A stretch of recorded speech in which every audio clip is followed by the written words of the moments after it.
winners? Let the pros show you how to make money. General Manager Al DeMarco, a regular contributor on Fox Sports, MSNBC, and Comcast Sports TV, brings over 25 years of handicapping experience to the table.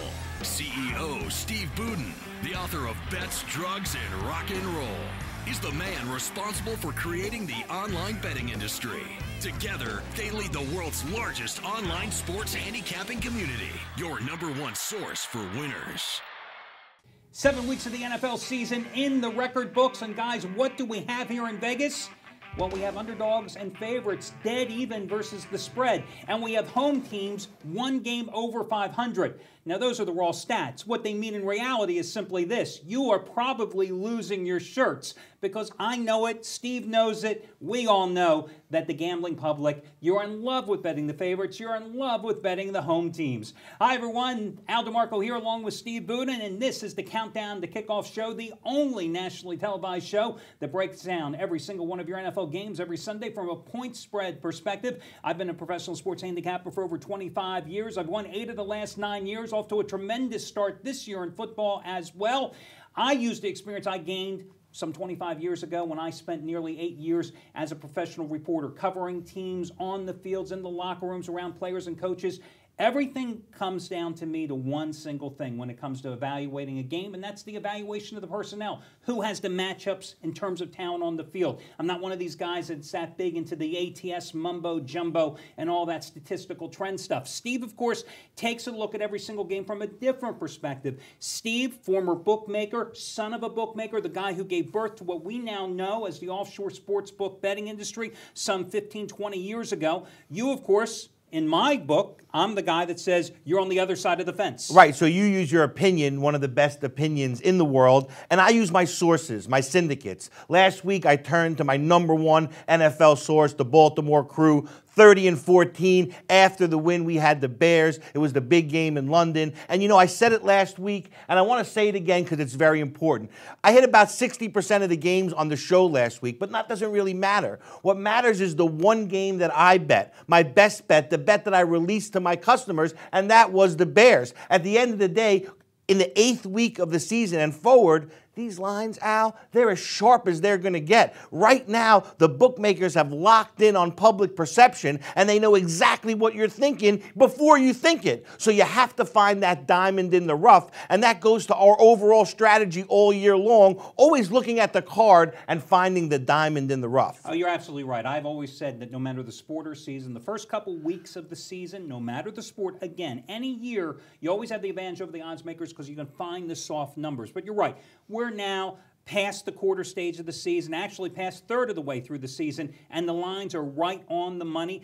And again, last week it showed that Baltimore Crew you happened to mention, it's 30-14 over a 4-year period, you know, and that's the key. And I'm the same way, Steve. You know, I do a lot of TV and radio interviews, and guys said, oh, but you talked about this game. You said you like this team. Hey, I've got an opinion on every single game. That's what I'm here for. It doesn't mean I'm betting every single game. Generally, 1 or 2 games, that's it. I like to concentrate the most where the odds makers concentrate the least. Find that one game, and that's what I unload on because mathematically, and listen, guys, I know a lot of you out there, and I used to be the same way. If there were 14 games on the board, I'd find a way to bet 15 sides. You can't do it. Mathematically, the odds are stacked against you. You take the power of the volume away from the bookmaker because that's what they want. They want you to bet every game on the board. And that's exactly how you made your money. Exactly right. So what you do is you take that power of the vigorish away from the bookmaker so he's not earning on 15 games and you take one chance to win, less of a chance to lose, more of a chance to win. At the end of the year, that turns into dollars in your pocket. You know, one of the themes we hit on in last week's show was the importance, especially as the season progresses,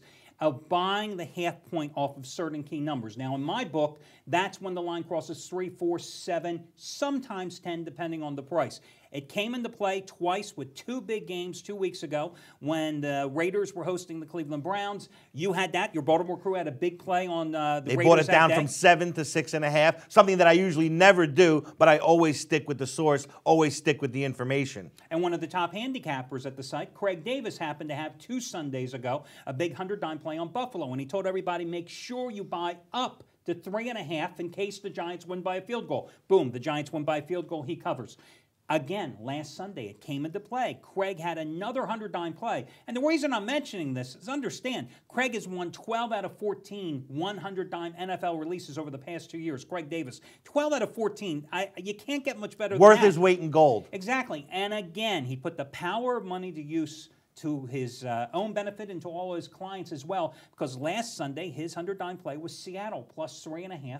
Or excuse me, plus 3 at Cleveland. Told everyone to buy up the half point on the Seahawks naturally. Cleveland misses a couple of field goals, 6-3 final, right there, and he gets another cover second straight week. And that speaks to the exact theme that I just talked about as we get further and further into the season and the lines become sharper and sharper. Having that bankroll and being able to take advantage of a half a point is so much bigger now than it was in week 1. Guys, we are going to get rolling here on the first game on the board. Listen, we're going to talk later in this show about how you can win $300 of my money playing a fantasy football free contest. And we've got handicapper Trace Adams coming up live from Atlanta to talk about some of his key releases today. But, Steve, let's talk about Tennessee, Indianapolis. I think the biggest shocker last week was not Indianapolis getting crucified by New Orleans Sunday night 62-7, but the fact that Tennessee was a no-show coming off the bye at home, getting hammered by Houston.